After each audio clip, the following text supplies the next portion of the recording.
The Cubs add veteran closer Ryan Pressly. We are just under 2 weeks out from pitchers and catchers, and more rumors abound. How will Jed finish things off? We will talk about all of that and more on this edition of the CHGO Cubs podcast.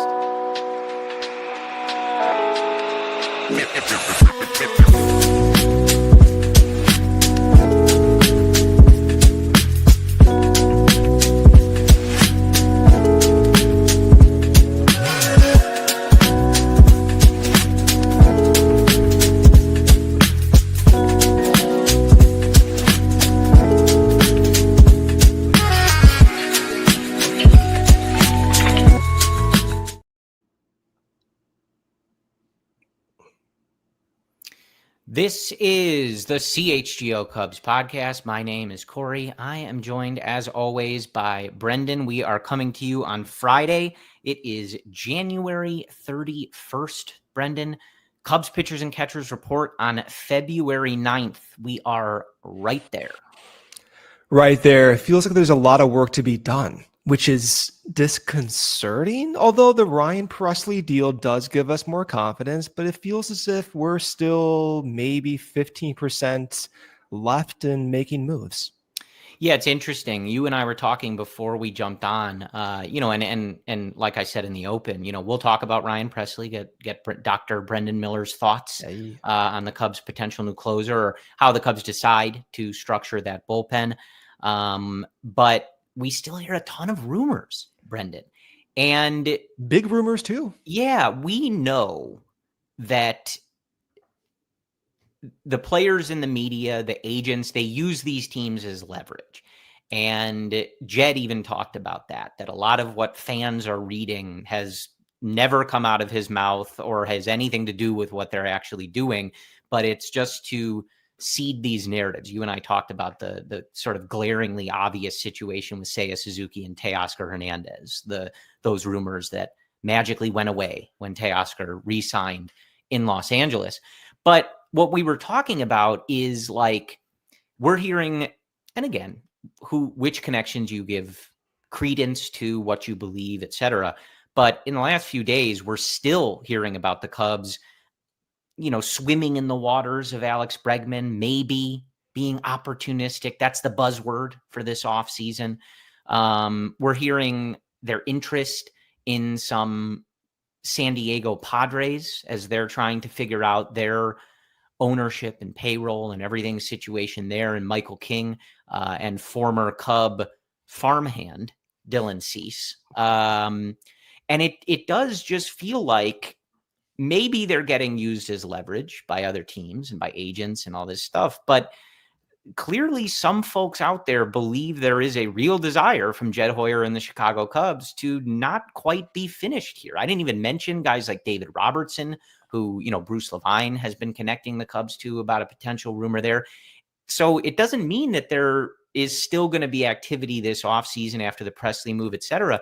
But there seems to be a pervasive belief that the Cubs may not be done, or they're interested in not being done. They're currently $34 million underneath that first tier tax. The number comes from COTS contracts. If you go to their Excel spreadsheet, look at how much money they have left. It's $34 million. The question is, how close will they get to that first tier by opening day?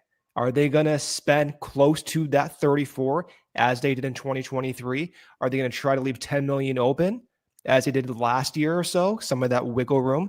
Or are they going to lean back a little bit more and have 15, 20 million open? That way they assess, see how the market plays out by June and July, and make a bigger splash. Those are the questions. So when we look at the remaining free agents, whether it be Bregman, Robertson, the trade candidates Dylan Cease, Michael King, the question is, what is the likelihood they can have a better alternative by June and July and not have to spend $8 million in King, or almost $14 million in Dylan Cease, or maybe around $7 to $12 million in Robertson? Those are questions only Jed can answer. And during the short term, how risky is it to proceed with the majority of the roster as is because by June and July, you may be in a situation where it doesn't inspire even making that splash. It's a balance, and the front office will be judged by it by the end of the season. Or I don't think one of the options you presented, they trade for Dylan Cease, they sign Alex Bregman, and they sign David Robertson. Are They you blow buying the past Cubs? the tax. Jed and Tom come out in spring training and say, gotcha. We're not breaking even. It's the We're new losing breaking money. even. Yeah. I don't know. I'm quite intrigued by it because as we talked about, it does feel like they are, you look at even these potential moves, like I feel good about the lineup as is. I would feel great about the lineup if you slotted Alex Bregman into the 5 or 6 slot in that lineup. I feel good about the bullpen after the addition of Presley. I'd feel really good about it if you added someone like David Robertson, even given, the age concerns that we talked about for both of them. But they're both coming off solid years, are very consistent performers in this league. And if they hit that age turn all of a sudden, then, so be it. That's the risk that you're taking in this particular situation. I feel solid about the rotation. I feel less good about the rotation. Throw in Michael King, throw in Dylan Cease, even Jack Flaherty, who's still sitting around. Like, I'd feel better about it. I'm not, I have different opinions on each of those moves, but reading these rumors, and again, the key phrase of the Cubs trying to be opportunistic, I'm definitely intrigued. Let's see if it leads to anything. I think at this point, a lot of people, though, are going to be disappointed if they don't add further. And that's why I brought up that point of like, they can be just getting used for leverage, and behind closed doors, the front office is, nope, this is where we're at. This is what we're going to spend. This is the team. But a lot of smoke out there that seems to think there are people in that front office that are working the phones and interested in making things happen. So I think a segment of the fan base might be a little disappointed, even if there's not just one more move, even if it is someone like David Robertson. Like, it does feel like there's enough smoke out there that I think people might be a little let down if we do get to the conclusion. It's like, no, this is the group. Presley was the last, kind of significant move. Well, I don't think heading that's to Mesa here. I don't think that's going to happen. The 35 million underneath the tax, they're likely not going to stay at that. They still need to shore up some of the positional depth should they not sign Bregman. They need someone maybe at the corner, for instance, at first base for Michael Busch. What about Shaw? Are they going to go in with Bruhan and Workman as third base options, or will we have Birdie as well? Yeah. But still, is that enough to warrant proceeding as is? Yeah. I feel as if that's unlikely. And whether it's 5 million on someone like Kana, for example, or maybe going out and spending another 5 million on a lower reliever, maybe Andrew Chafin, for example, they're not going to be done. It's a matter of how much more will they spend before opening day. I believe they'll be around the luxury tax by the trade deadline, unless they're really short on cash and that breaking even point has been subtracted by 10 to 20 million from the last 2 years. That's a possibility as well. The whole TV drama and Comcast. And I feel bad for all you Chicagoans out there. It's a complete disaster, it sounds like. But I'm proceeding as if they're going to spend towards that luxury tax. It's a matter of when that's going to happen. Yeah. So we'll see. And we'll talk about those rumors and kind of our thoughts on, some of those Padres guys and things like that. But I do want to talk about the Ryan Presley move. Obviously, we're, a few days removed from that. You and I had kind of offered our thoughts before they ended up making the move getting finalized, not long after, technically we had talked about it. I'm into that move. I quite liked that move. We had given our thoughts on Presley, and obviously, he is not at that point of, the peak of his career, but coming off a solid year, even with some of the concerns. And I know you did your best to kind of dissuade from some of those concerns last week. But listening to like Chandler Rome from The Athletic on the Northside Territory with Sahadev and Patrick, and just hearing about, the type of guy he was in that clubhouse and the role he played for Houston and things like that. also listening to some of the conversation that Presley had, in his interview about when Josh Hader came over and how that kind of changed their relationship and stuff like that.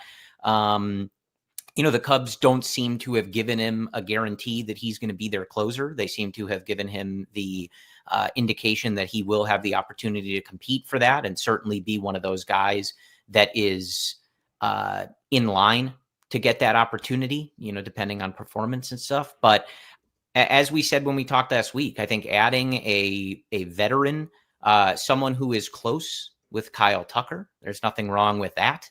And who can really mentor guys like Porter Hodge about being a back end, high leverage closer type reliever for a team trying to win a championship. There are not an endless supply of guys who have done and pitched in as many big games on the big stage as Ryan Presley that are active at this time in Major League Baseball. That's the benefit of coming from a team that won, what did they win? 6 straight?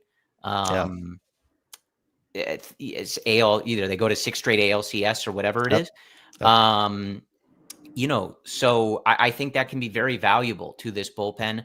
And I understand the concerns getting up there in age. The velocity was a little lower.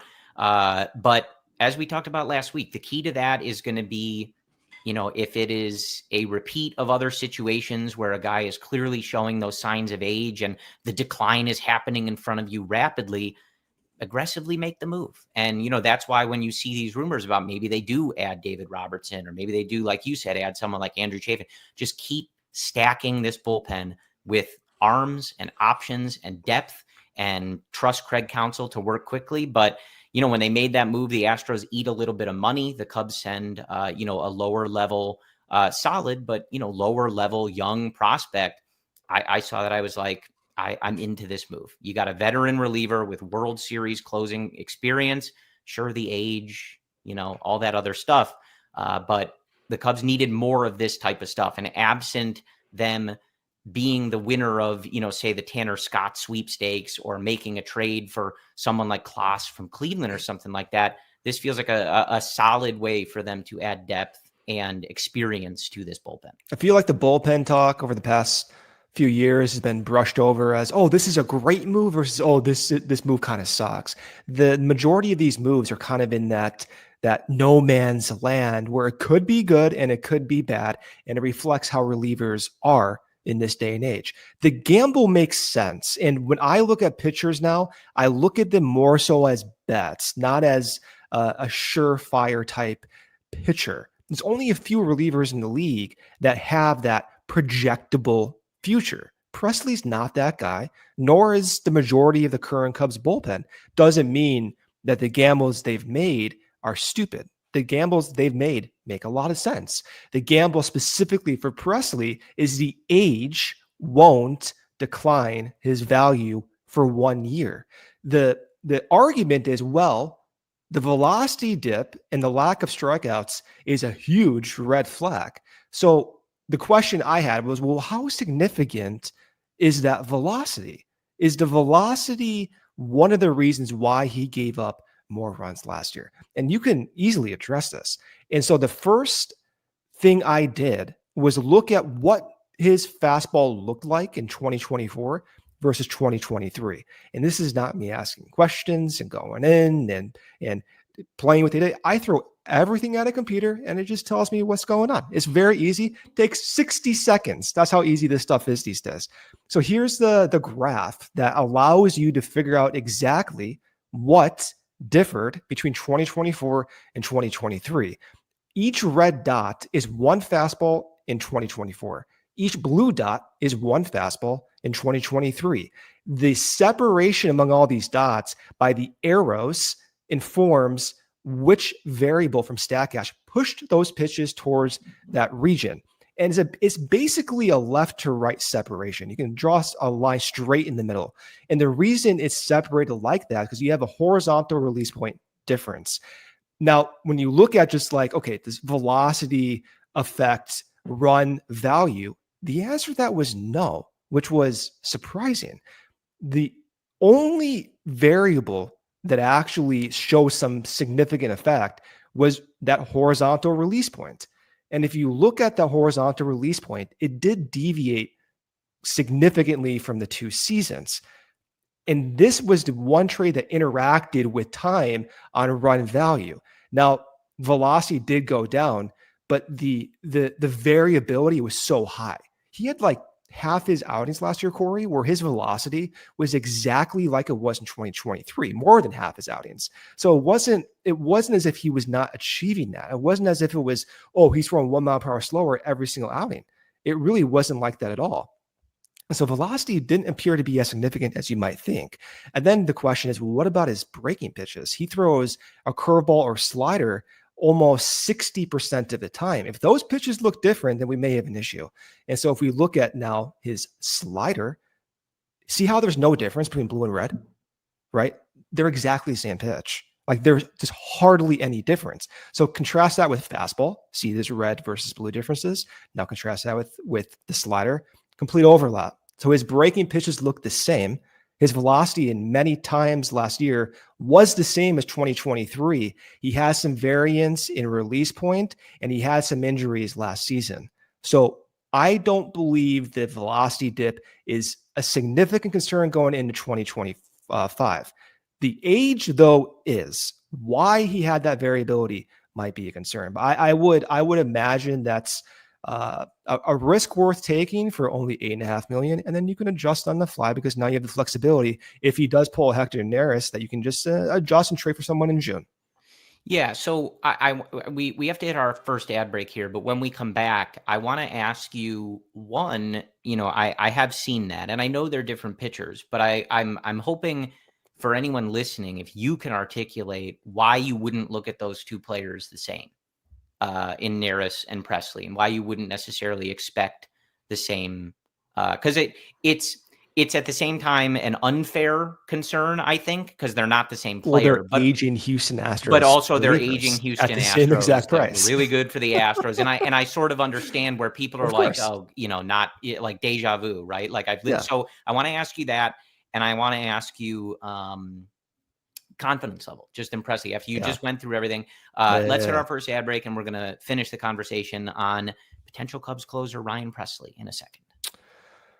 Save on the new car for you and stick to your New Year's goals by shopping Ray's Resolution going on all month long at Ray Chevrolet in Fox Lake. Head in today to shop their huge selection of new Chevy models with special New Year's prices. Right now, take 10 to 20% off MSRP on select new Chevy models, or shop over 125 of their vehicles priced under $20,000. As one of the top selling Chevy dealers in the Midwest, you'll always be able to shop one of Chicagoland's largest inventories. Visit our partner this January at their location on Route 12 in Fox Lake or raychevrolet.com. And if you've heard of Ray Chevrolet, then you've heard of Ray's Price Promise. They're guaranteed to make your next vehicle more affordable than ever with no price changing, no add-ons, and no hidden fees ever. That means the incredible prices we're talking about now, you can expect to see them the very same day when you shop Ray Chevy in store or online. Shop great prices on new Chevys with Ray's Resolution going on all month long by visiting Ray Chevrolet in Fox Lake or raychevrolet.com. They've been serving the community since 1963.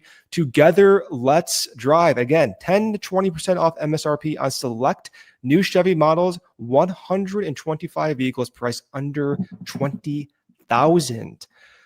Hooters, is there a better combination than Hooters and Chicago sports? What makes Hooters so special? It's simple. They care about their people, the food they serve, their guests, and their community.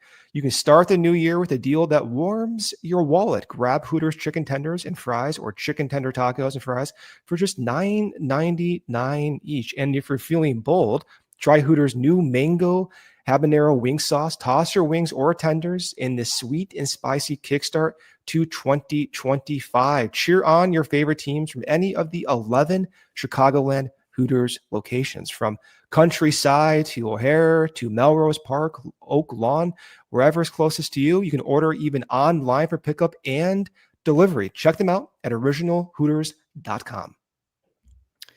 All right, Brendan, let's keep talking about Ryan Presley. So let's have you answer, should people think there is a similarity, or does the similarity between Hector Neris and Ryan Pressly end at them happening to come over from the Houston Astros? Think about Neris' stuff. So splitter, right? Think about how many splitters pitchers throw in the league. It's one of those rare pitches, although it's increasing in frequency, but it's one of those rare pitches. So if you're making a bet, you have a slider and a curveball that Pressly's thrown, with most of the league throwing those two pitches, which means you have more confidence in projecting that value and that decline over time versus like a splitter that's not thrown as frequently. So based on just the amount of times pitchers throw those breaking pitches, I'm going to lean towards projecting that pitch type with slightly more confidence. That's the difference between Neris and Pressly. Now, what differs also between the two is that Neris was a younger guy. You're smiling with that John Lester thing. Again, Neris was younger than Pressly. So for me, to your other question, what's your confidence level in Pressly? I don't want to give you, it's not a cop-out, but I can't give you a fully confident answer for a guy approaching age 38. Sure. That would be inauthentic for me to say, yes, this is a great deal. This is going to be valuable, and it makes perfect sense. It's more realistic to talk about how the Cubs are approaching this and the alternative with $8.5 million being spent on Pressly with a guy who has those two breaking pitches, the slider and curve, seems like a good gamble because you can adjust fast. If it doesn't work out, you can just release Pressly in June or July, and hopefully your minor league depth is sufficient enough to fill that void. Or Porter Hodge develops, although he has some risk as well, or you make a trade. It gives the Cubs flexibility. So I like the gamble. I fully support all of it. I wish we had more projectable relievers than Pressly, than Hodge, than everyone else in the bullpen, but I understand the ceiling and I share the concerns with the floor, including Pressly. Did you accidentally just say Podge? Did I say Podge? I kind of like that though. Well, I kind of Porter Hodge. I just started a new nickname for Porter Hodge. I mumble sometimes, Okay, so they're still connected to guys like David Robertson. We heard them connected to a guy like Ryan Stanek, who ended up going back to the Mets. Next thing I want to ask you, now that we know Pressly is in this bullpen, absent another move, actually it pairs to a second question for the other move. How do you feel about we went through the bullpen last week and kind of went through some of the options, kind of the state of things. How do you feel overall about the diversity in stuff and the way these pitchers work in this bullpen? And follow up, is there someone left on this market that is either there's not many free agents left, but maybe even via trade or whatever, that you feel like would best complement perhaps a look that this bullpen does not have as it stands? It'd be nice to have more lefty outgetters. The diversity of pitch types. That's an evergreen statement, but of course. But for this current Cubs bullpen, it still would be nice. The conversation of, these guys have similar stuff. You have with Pressly and Porter Hodge. You have pitch types that move more laterally, horizontally, and break. Last year they had, for example, Mark Leiter with that splitter and Neris with that splitter that offset lefty reverse platoon split guys. Right now, if you have your lefty outgetters lined up, it would probably be number one, Caleb Thielbar. If Merriweather's healthy because of that tight slider, Merriweather would be there. And that's probably it. Doesn't mean that Pressly and Hodge can't get lefties out, which they can because of that tight inside cut type fastball, but it's not their dominant form of getting guys out. It's not as effective as a complete wipeout splitter that Neris had in 2023, or not as effective as Leiter showed at times last year. So my preference would be to get someone like that. That's why I did like Stanek before he signed with the Mets, because he threw 100 miles per hour with a pitch that fades away to left-handed bats. I was surprised I didn't get him, but that would be my preference, going out, getting someone who has, whether it be a right-handed pitcher or a left-handed pitcher, there's a little bit more history of getting those left-handed bats out. Well, so I think it was an interview with our new, pitching guru, Tyler Zombro, with our guy Kyle Stanley, the setup man, and he said, Zombro said that he felt the under the radar signing that Cubs fans might be sleeping on was Caleb Thielbar. And in my head, I thought, well, not Dr. Brendan Miller. I got a whole PDF of graphs on him the minute he signed. So there's at least one person, it's very Mr. true, Zombro, who was interested in that move. So I was interested in a lot of moves that don't work out over time. Sure. You know, just kind of how I am. No, Thielbar is fine. He also has that same type of risk with the age, right? We have an older bullpen that had been the majority of the signings. He's one guy. I optimistically, if Julian Merriweather gets back to 80% of what he's shown in 2023, this bullpen should feel like you're in good shape.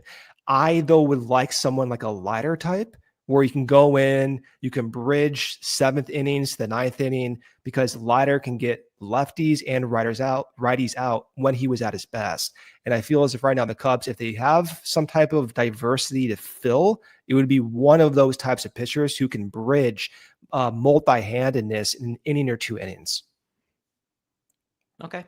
Yeah. I mean, look, we'll see how it all plays out, but I feel pretty solid about the bullpen. Ben Helder could be that guy. He has that splitter. He has that pitch that moves like Devin Williams changeup, if he pans out. Because, look, as we talked about, I think last week, like a lot of this, very few bullpens when you look across the league are just constructed out of high-priced free agents on multi-year deals. Even the best teams are needing to find guys that can help them get outs. Just like the Dodgers. Yeah. Well, this year, but I mean, even in past years, that's not even what they were. I'm poking fun at you. I know. Well, they're operating in a different universe. So we're going to have to reevaluate, I think, how we compare like the rest of the league. But it's going to come down to that. Like we talked about it last week, where you are, pretty routinely over the last several years being outclassed by the team up north in your division, the Milwaukee Brewers, and their ability to do these very things. And so I really like the Presley addition for the reasons that we laid out. But I think the bigger key to all of this is guys stepping up and making those jumps like we saw from Porter Hodge last year.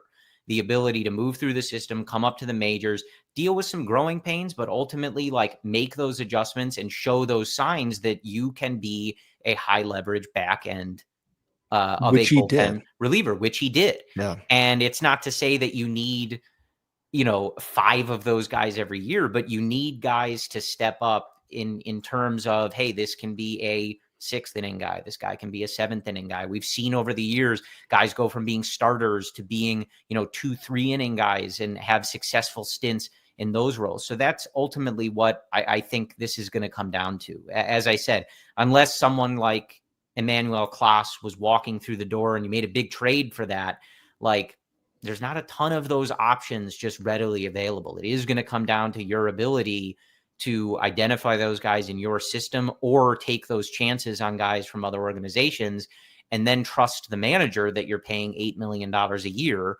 to put them in the best situation and sit with Tommy Hotovy and just, dissect the matchups. And as we said, every game is not necessarily going to be hey, give the ball to Justin Steele and see how far he takes you and hope we only need to get, a handful of outs at the end of this game. It's going to be a lot of games where the Cubs are going to need a pretty specific plan for how they're getting 27 outs. And it might take 4, 5, 6 guys to do it. But that's why you build up this depth and you go into spring with as many of these guys and you see how they look. You make the changes that you want to make and you see how those are playing and you hope it shakes out. So I feel better. I think coming into the offseason, I feel like they've done a solid job, especially if they add one more person to address the bullpen, which was an area of weakness, obviously, last year when you blew, 26 games or whatever the number is. I feel like every time I say that, I just make up a different number. But 26 sounds I guess about I right. Be bothered to look it up. But one day, if I just keep saying stuff, it's too dark. Correct. Yeah, it was a lot.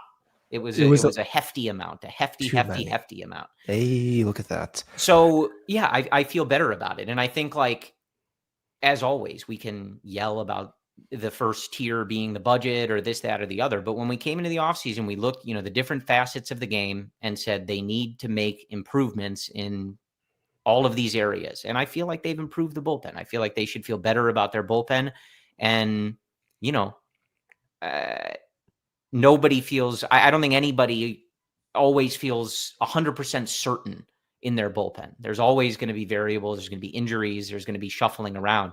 But I think the group that they're going in with, especially if they can add someone else, be it David Robertson or someone we're not thinking of, feel pretty good about it. And if it, it goes south, like, welcome to the world of bullpens. But I don't know that it would be for a lack of trying to be better prepared than they were last year, with relying on a big three of three inexperienced guys that, you needed to run into the ground or you weren't going to have any success, and they weren't good anyway.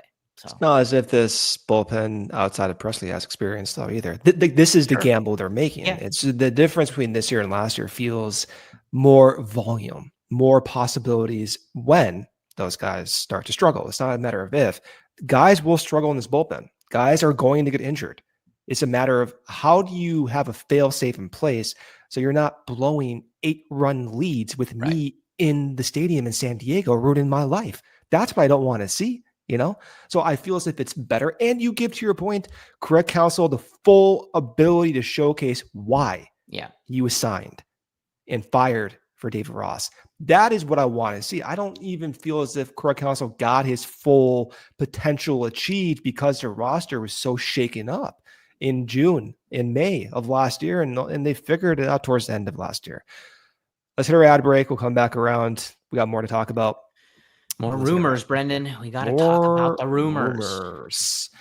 But before that, Rugged Road. Rugged Road is dedicated to creating innovative and durable outdoor gear for adventurers who demand the best. Our products are designed with the highest quality materials and craftsmanship, ensuring they perform in the toughest conditions, whether you're on land or water. Rugged Road is built to accompany you on every adventure. One of the most unique features of Rugged Road coolers is their ability to always float upright, never lose a drink. And unlike other heavy-duty coolers, Rugged Road coolers are incredibly light, making them easy to transport on any trip without compromising on performance. They are crafted to handle the toughest environments. Their coolers are built to last, ensuring they can keep up with any adventure. The coolers are guaranteed to keep their contents cool for up to 7 days, but oftentimes much longer than that. Perfect for a variety of outdoor activities, from fishing and tubing to camping and tailgating. These coolers are designed to meet the needs of every outdoor or sports enthusiast. So gear up for your next adventure with Rugged Road coolers. Reliable, durable, and built to be used, Rugged Road is your ultimate outdoor companion. Head to ruggedroadoutdoors.com and use code CHGO for 10% off. All right, Brendan. Let's talk rumors, I guess. Hey. So we signing Bregman? I don't know. This has been a long one. I mean, the longer this goes on, he's going to enter the territory of, Cubs that never were, just because we have to keep talking about it. None of us believe it, though. That's the difference. I don't think so, because it's just about how does it work? Everything we've talked about, the payroll and everything. And, there were rumors that Bregman had pretty significant offers out there. So, if he feels like I think there was a 6 for 1 something offer from Houston, and it sounded like another team, maybe Detroit. People seem to think is the team really hoping he falls to them.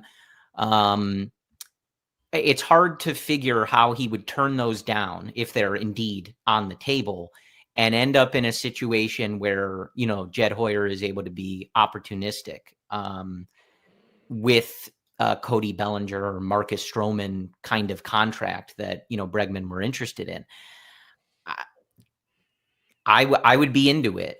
And, as we said, like, I don't care. I know they have to operate with a budget. I don't care about it, but it's hard to see how it works given the structure of what we think this front office is, limited with and working with. Well, let's talk about it for a second. Though. Let's say they sign Bregman is $28 million. Okay. And let's just assume they are not going over the first year of tax this year. Let's just assume that, at least by, a significant margin. They signed Bregman for 28. That leaves you with $6 million before that first year. That means you're not going to get another reliever and you're not going to get another starting pitcher unless you appear to be a bona fide division contender in July. Are you okay with that risk versus knowing the budgetary constraints, using that remaining 28, including maybe trades in June, to get a starting pitcher, a positional depth piece, and a reliever? Would you rather them spread it out or consolidate it into Bregman before July and hope that's enough to get you to obvious contention territory to justify going over the tax, which is what Jed said he would do? Yeah. It's a tough one. Yeah. I mean, obviously you want Bregman. I want Bregman, right? But we have to operate underneath the obvious constraints that we're given. Yeah. As I said, I think when we first discussed this, I don't remember even when the conversation first started with Bregman, but we've never really talked about it seriously. Yeah. I think, to me, it's a slam dunk of a move. Again, a guy that's, getting older and whatever, but the ability to slot somebody like that into your lineup, you would not be relying on him to be, even within your top 2 hitters at the moment. So it's not as though you're trading for him and looking for him to be the guy that fixes this lineup or takes it to that next level. You already got that guy. His name is Kyle Tucker. And if Seiya can stay healthy, he's shown that he can also be one of those guys. So having him as, whatever you would want to call it, 3rd or 4th best hitter in this lineup, wherever he would actually land, you'd have to feel very confident in the way this lineup would look. And in addition to that, I think that signing someone like that provides the best situation for Matt Shaw. And I know some folks want him starting and just getting that runway. I think having someone who is reliable at the position and who you expect to contribute in that lineup to the point that Shaw can mix in, he can play 3rd, he can play 2nd, he can DH. And if he hits to the point and is showing you what you need, then you make the room for him. Yeah. You and I have talked before. I'm not a big believer in prospects being blocked as sort of a blanket concept. Of course, there's things in an organization right now. The Cubs have a lot of money tied up in their outfield. It's not exactly easy for someone we'll talk about in a second here, someone like Owen Casey, to get called up and find that immediate playing Kevin time. Alcantara. We've seen We've seen the issues in the years past. Now, some of this was on the managers, but when Canario has come up and he plays a game and then sits for a month, so I'm not saying it's not possible for guys to be blocked, but if someone like Shaw is adjusting to major league pitching and he is showing you, yep, this is the guy, he's ready for this, you can find Craig Counsell, for as good of a manager as he is, can find ways to get him into the lineup. You can find ways to give guys days off, move them around, whatever. And as I've said many times, if we were sitting here in July and saying, gee, Brendan, the biggest problem with the Chicago Cubs right now is they have so many good players that I don't know who to bench today. I don't know who should be sitting. Sign me up for that. What a wonderful... You just trade him away like Bellinger. Right. No? But I think that's a very low percentage outcome that we are looking across the diamond, and every single person you're saying, yep, they got to play 162 games. I don't know what to tell you. There's nobody to sit. No injuries, no poor performance, no nothing. No guys that you would look at and say, you know what, let's massage their matchups. We're going to play them against righties. We're only going to play them against lefties. You can make it work. It's a nice problem to have, and it doesn't put as much of a burden on Shaw. I don't see any hindrance to Matt Shaw's development and his ability. I promise you, this front office wants nothing more than Matt Shaw to come up and to show everyone that he is going to be a guy that they can start and that is in contention for the rookie of the year or whatever it might be, that they have control of for the next 6 years or whatever it would be. Like that's what they want. And I don't think signing another good player would prevent that from happening. Just play along with me for a second here. Sure. Okay. Because it's kind of fun when we put it into context. I'm going to ask you a few questions. First question is, it's like trivia or opinion based? It's kind of, it's trivia based. Okay. And you're probably going to be wrong because I was smirking over here laughing at it as you were talking. What do you think Dansby Swanson's expected WOBA was in 2023? And what do you think Alex Bregman's was? You're going to get it wrong. So just give me your best guess. I think I know that this is closer than I'm supposed to guess. I think I know this already. Sure. Yeah. Do you want to give an actual number, or do you want me just to say it? Just go for it. I just know it's closer. The trick is I'm supposed to say Bregman's up here and Dan, but they're not. Yeah. Dansby Swanson, 348 in 2023. Alex Bregman, 351. They both had decent years. What do you think it was last year? I'm not going to even give you a chance to answer it because I'm just going to say it. Bregman last year was 321. You know what Dansby was? 321. So I put it into context because if the role was reversed and had we signed Bregman 2 years ago and Dansby was on the market playing shortstop, oh my God, we would want Dansby Swanson. We would want Alex Bregman's bat, but at shortstop. Now, I think Bregman's a better hitter than Swanson. Don't get that twisted. Bregman has a better chase rate. He has a better capacity to make more contact and not strike out. And I like those hitters more over the aging period versus someone like Dansby. But I bring this up because I'm trying to put myself in Jed Hoyer's head. Sure. Okay. And you're thinking about overlapping projections. I like Bregman. Don't get me wrong. But at some point, we need to have cost controllable pre-arb guys who are only making $800,000 per year. That way we don't have to have these conversations about should they sign Flaherty? Because, we have some starting pitching problems, but we can't go over the tax. I think Jed's going to approach this opportunistically, but I feel as if it's still such a low chance of happening because Bregman's not that top level bat. He's not. He's a sustainable bat, one that's projectable, plays a quality third base. But how redundant is that versus Shaw's ceiling? And what is the risk in giving 25 to 28 million on a 2-year, 3-year book window versus letting Shaw play out with a few backups, one of whom is going to be Birdie, maybe another free agent signing, and hope you finally achieve that pre-arb guy in Shaw? My preference would be to sign Bregman, okay? Just putting it out there because I don't want to risk that like you.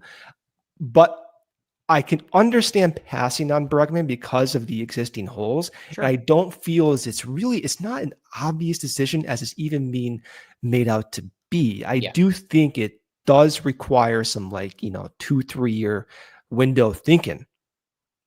Yeah, no, I agree with you. And look, I'm very, I am a big believer in Matt Shaw. I hope that's clear.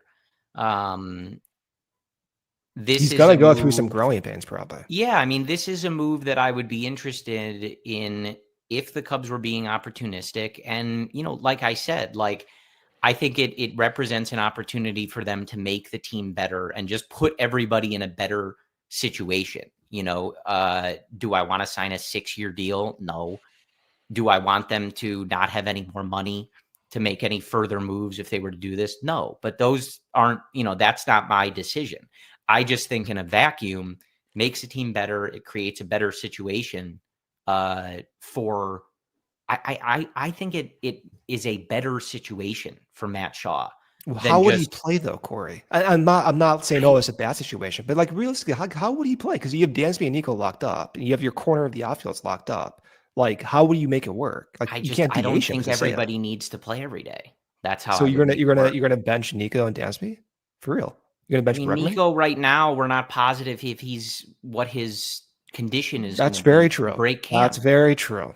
Dansby was playing through an injury that was rendering him not great for a lot of last year. Would you be cool with 300 plate appearances, the Nick Magical treatment in 2023, 2022? For Shaw? Yeah. I think it would depend on how he's performing. Okay. I think if he's showing you what you need to see, then you have to find a way to make it more. I don't mean to suggest that it's easy necessarily to find the playing time, but I think given the way that guys have gotten hurt, given that even right now, again, I'm a huge believer in PCA, but like you still have to manage his development and how he's growing at the major league level. Like who's going to be DHing every day? Like I think there's ways to make this work, and I would just like to see the overall team be better. You could Now, see it just I'll playing say, out, basically. You can see Matt Shaw's playing times working itself out. give your $8 million manager this problem to deal with.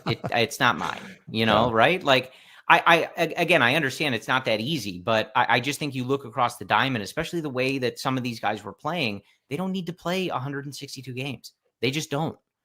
Guys can take a day off or two a week. Like you can put them in better matchups to succeed. They don't need to play literally every single day. I'm just not a believer in that. And I think actually that's been detrimental to the Cubs in the last 2 years, specifically when you look at 2023. We gave David Ross a lot of crap for playing the guys that got us there. And what happened? Like Mike Tauchman was great for them. What happened when they tried to play him every single day? Right. The production went down.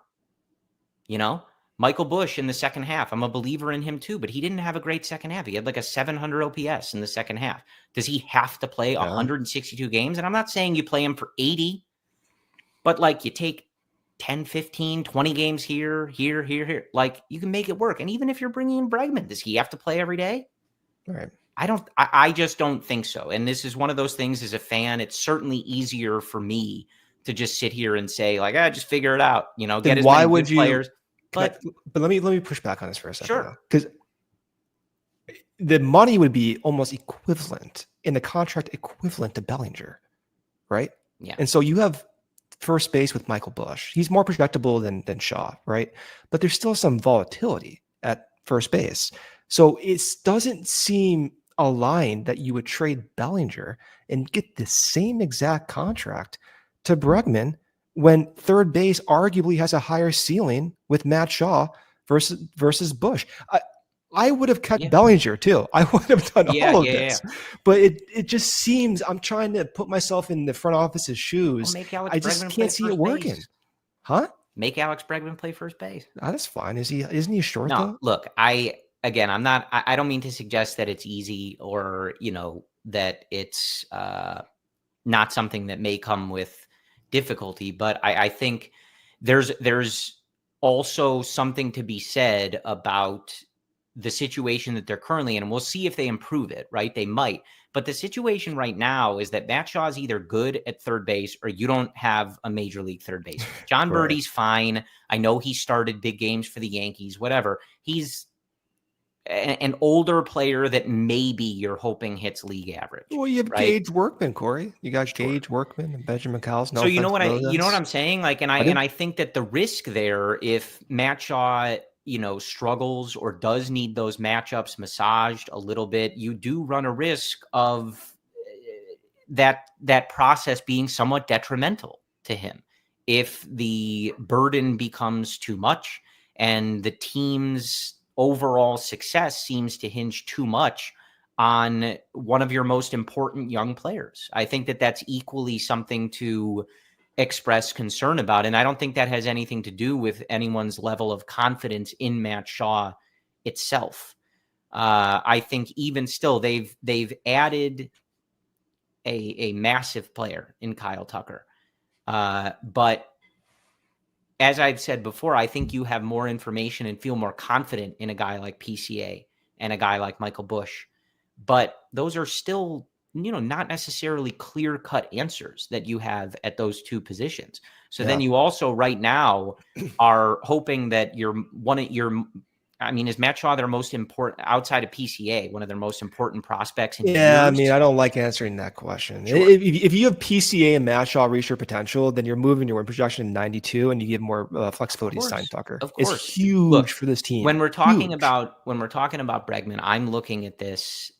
I sort of am divorcing myself from the front office's budget and the things like that. I think it's an opportunity to make the team better.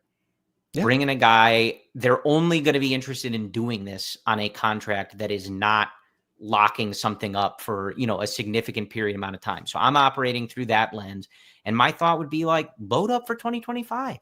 You don't have any guarantee that you're keeping Kyle Tucker. I'm with you. We have no idea what the CBA is going to look like, if there's going to be a lockout, et cetera. If the Dodgers are just going to win 160 games every year and win the World Series for the next 50 years until those deferred payments hit. Like, I don't know. So my thought is like, just do it. Get the good players. Yeah. Man. Like, I don't know. I just think the odds that we're in a situation where we're like scratching our head that, man, they dropped the ball with Matt Shaw because there's nowhere for him to play. Like, I just don't think that's going to happen. I just don't. It's a nice thought. It would mean that everybody else around the diamond is healthy and playing well and needing to be out there matchup independent every day. And I don't think that that's what the situation is going to be. Now, I'll follow that by saying, if we're speaking strictly in the parameters of like, they only have a thin amount of budget left, they're going to want to keep room to decide if they're going over the luxury tax or not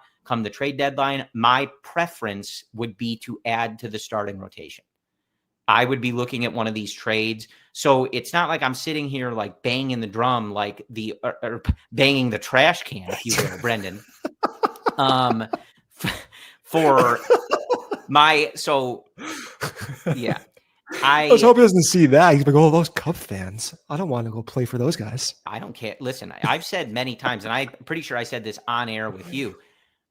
If you come over to the Cubs and we're cheating somewhere else, I don't care about that. It wasn't here. Yeah. And if the Cubs cheat and win the World Series, everybody else should have cheated hard. I know. Brendan. Listen, if I were playing baseball, I'd be corking my bats I remember there was some Astros fans when we were all making those jokes, when that all came out and stuff like, well, if the Cubs, if Anthony Rizzo cheated, you would have supported it too.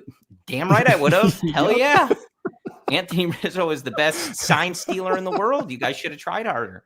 Sure. Yeah, no I am nothing if not a hypocrite. Of course. But I just say that all to say, like, I'm not banging the drum like they have to get Alex Bregman. This is the only move they need to make. But listen, if I'm going to have to read that they're interested and the Cubs are lurking on the periphery of Alex Bregman, sure, do it. Yeah. I think you make the team better. And I think these hypothetical problems, like, they rarely come to fruition. And they would be good problems to have. There was a time where the Cubs had too many shortstops.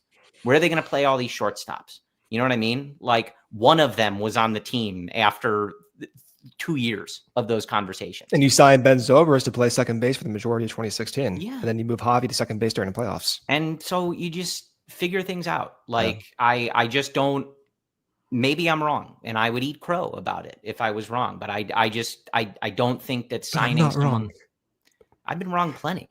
I'm joking with you. I just don't think we would be in a situation where we would be like, Matt Shaw has only got 100 plate appearances on the year because they refuse to play him. I don't see it.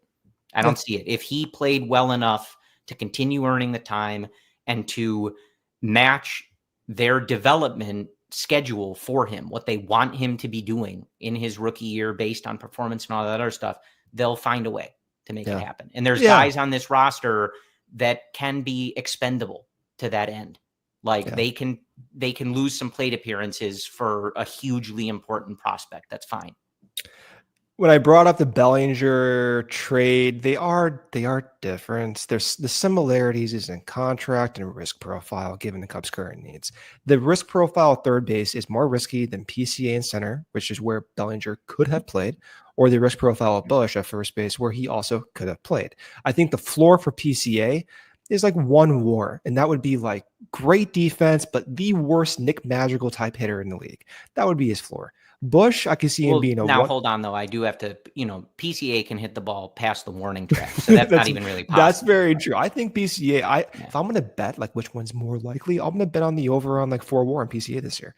But I feel like PCA run the ball from third base faster than Madrigal can skip and throw it. That's actually, that would be a fun experiment to run. And then Bush is probably similar. You have a 1 WAR floor, but a shorter ceiling, like a 2.53 WAR for Bush.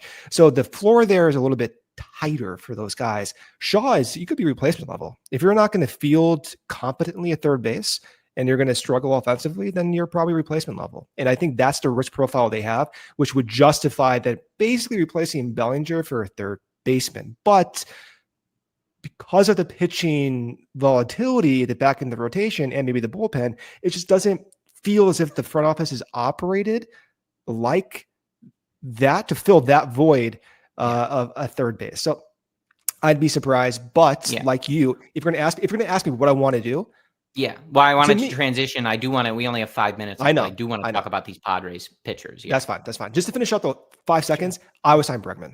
Like I hate risk. I hate risking this stuff. And like you, they would find a way to make Shaw work out. Let's lock it in. Give me those 4 wins. You go straight north of 90 wins, and let's do it. Yeah. Well, and look, at that point, you'd have no argument. Jed Hoyer made the offense significantly better. If it doesn't work, he tried. That is when we talked about shuffling things around. You have a lot of guys locked up. You do have a lot of guys that need to get significant playing time. He would have found a way to really do that. He did a good job, even as it stands, getting Kyle Tucker and the way that they built this. But that would be like, I don't think you could have any qualm with the way that they would have done that. Now, for these Padres things, it sounds like the price is very high, and the San Diego situation is a difficult one. It sounds like they need to clear some payroll, but also AJ Preller is nuts.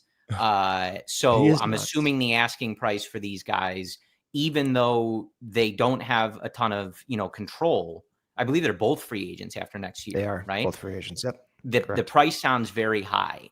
I would love to add someone to this rotation, and it's hard to say, but maybe those situations might be different than the one of Kyle Tucker, and that they're not, expecting to be the class of a free agent group. And maybe you could work on an extension more easily or readily with those guys to get that value out of it. My short answer, without knowing the exact package, I'm into doing it. Like, as we've discussed, I love guys like Owen Casey, Kevin Alcantara, some of these prospects the Cubs have coming up. But at some point, when you haven't won a playoff game since 2017, you gotta go for it. You have to prioritize the big league team. As we said, I hope they make the offer that gets them Kyle Tucker, but you don't have any guarantee of that right now.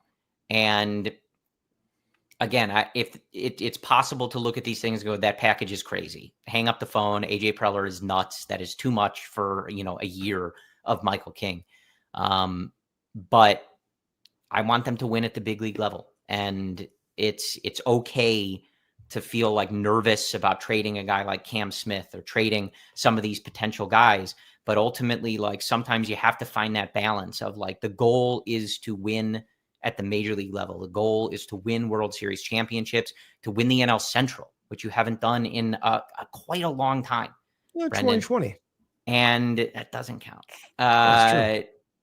So, again, there's always a price that's too much. And I would expect Jed is not going to do something that we're all, like, grossly uncomfortable with, given the way he's operated. But sometimes you got to go for it, man. Like, go for the win, make the 2025 matters just as much as any other year. Like, so I'm into it. I hope they pull something off, because adding either of those guys to this rotation would make you feel really good about it, bringing it all full circle, make you feel better about the bullpen too.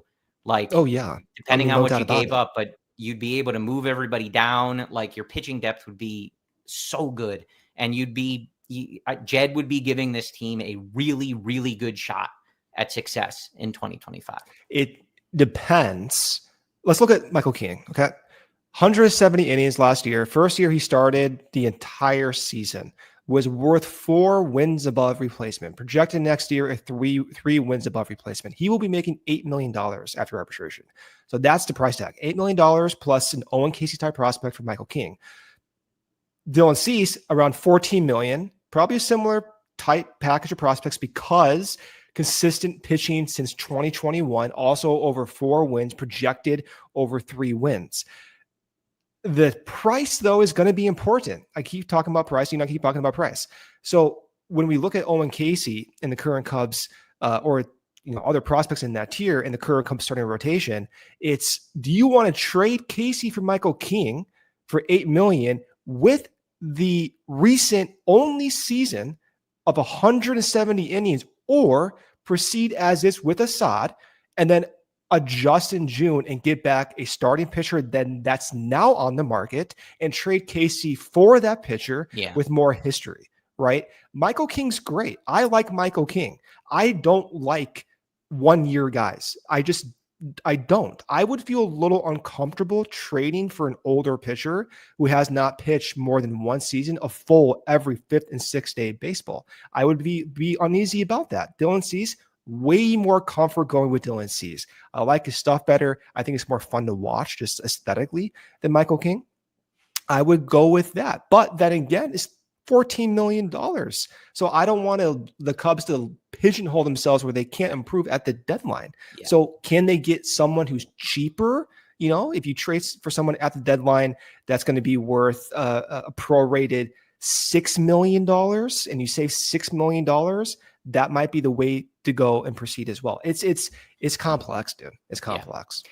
Well, and I mean, look, I that's why I say I expect Jed not to do something that makes everybody, super uncomfortable. Well, people were pissed off at the Tucker trade too, giving up Cam Smith. Well, I don't. Sorry. Yeah, I'm not. So, that one is one to me where I it's a good point that you bring up about, do guys become available as the season goes on? You look at some of these situations. I think I mentioned last week, like, wait for the season to start, hope the Twins fall out of it and decide they need to start selling some stuff. The Marlins fall out of it, whatever.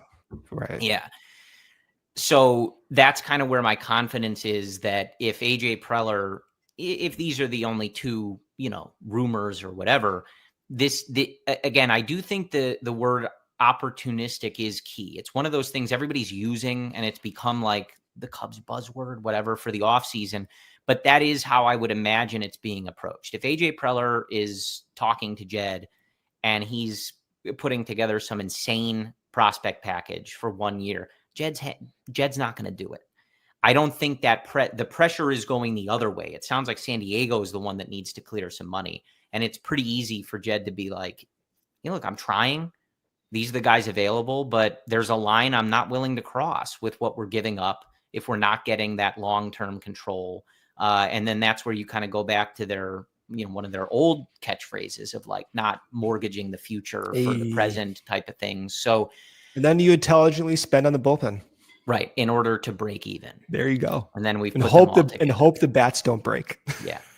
So I'm overall, I'm into them making a trade and using their prospect depth to make the team better. But I do sort of expect that some of these prices are just going to be too high and that the approach that you've laid out of guys will be available at the deadline. They always are.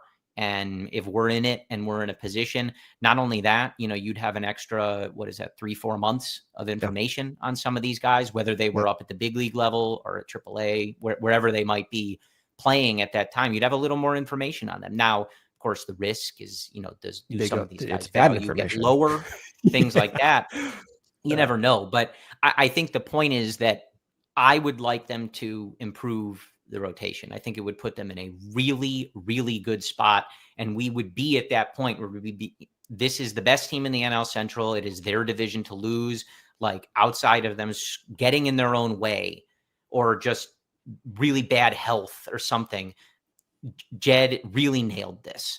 And I think they're relatively close to that, all things considered. But at the same time, I think the depth that they've put together and the guys that they do have does leave them in a position where if someone like AJ Preller is asking for something that you're deeming ridiculous, I don't think Jed has to do this. It's just not something where he won't. Yeah, but I think in other situations, in other respects, like let's say they don't make the trade for Kyle Tucker. Like I think they're in a position where Jed has to do something on offense. They have to figure something out. And that puts, you get put in a vice a little bit where maybe you do have to sign a contract you're really uncomfortable with or make a trade you're uncomfortable with because you got to make something happen.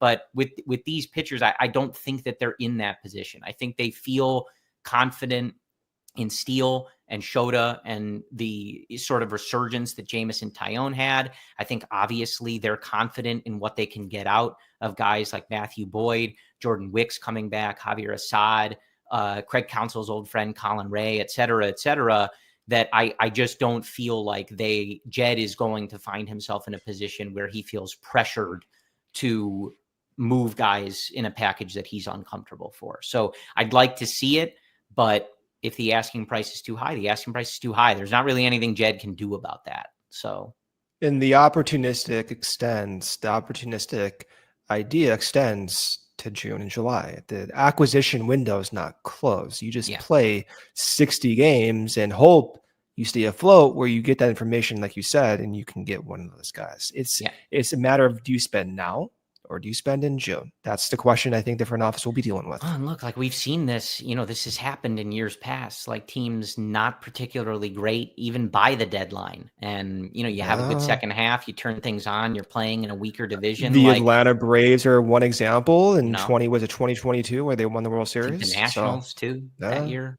Yeah. So it happens. Yeah. So it's an interesting spot. And that's kind of why I brought up the rumors. It feels like there's smoke that maybe they're going to try to get better and, really keep pushing this off season. Maybe that's not going to come to them. But we'll see. I think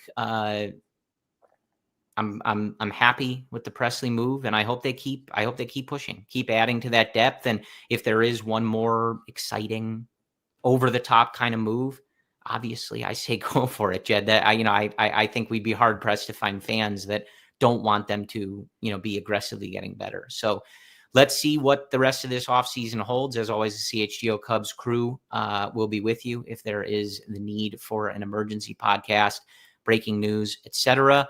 Check out everything going on at allchgo.com. Pitchers and Catchers, February 9th. It's almost there. We'll see what the group looks like when we get there, and we'll go from there. And until then, we'll catch you out in the yard in center field. No, I will never be there. It's very expensive, and I'm not a bleacher guy. So you're a shade guy behind home plate. Yes, that's me. Right. Up in my nest, up in 216. So, as always, we appreciate it. Don't forget to tune in to Luke and Cody. Back with you on Monday. We appreciate your support. Brendan and I will talk to you again next Friday. And as always, go Cubs. We all silly like the mayor.